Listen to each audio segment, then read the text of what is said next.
My name is Peter Bracher. I'm one of the grandchildren of Nick Paspaley, who is the founder of Paspaley Pearling Company, our family business. Together with my brother, I'm responsible for the distribution of the pearls that we produce, which includes the grading and the valuing and international distribution.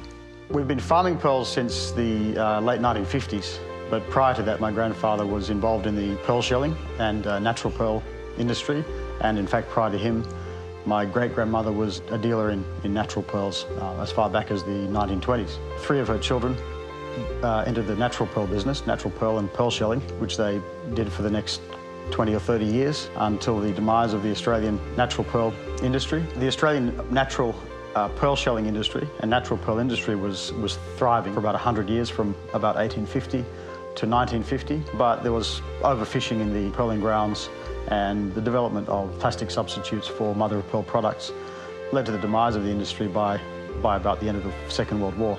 At that time, my grandfather decided to try to adapt some cultured pearling techniques to the Australian South Sea pearl oyster, and he set up some pearl farms in the Northern Territory, and that was the kind of beginnings of the company.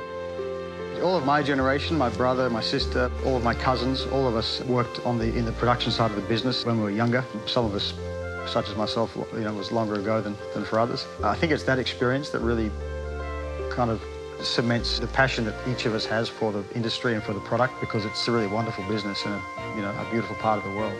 This is a picture of my grandfather on his lugger in his hard hat suit, taken around 80 years ago. And you can see here he's wearing the old canvas diving suit and the weighted boots and breastplate and the helmet. And interestingly, this is his sister, Mary Dacus, was also a master pearler in Broome before the war. What else you'll notice on this boat is that there's not much other technology whatsoever, probably no communications. It was very, very rudimentary. In my family, we also like this picture because it represents the change between the old industry and the new industry. This was just a few years after my uncle Nick joined the company, and this is a shot that was taken as Nick was sailing one of the luggers from Darwin down to the 80 Mile Beach in search of wild oysters, which was, it's a long way to travel in a little wooden boat, but, it takes a really adventurous and pioneering spirit to do that.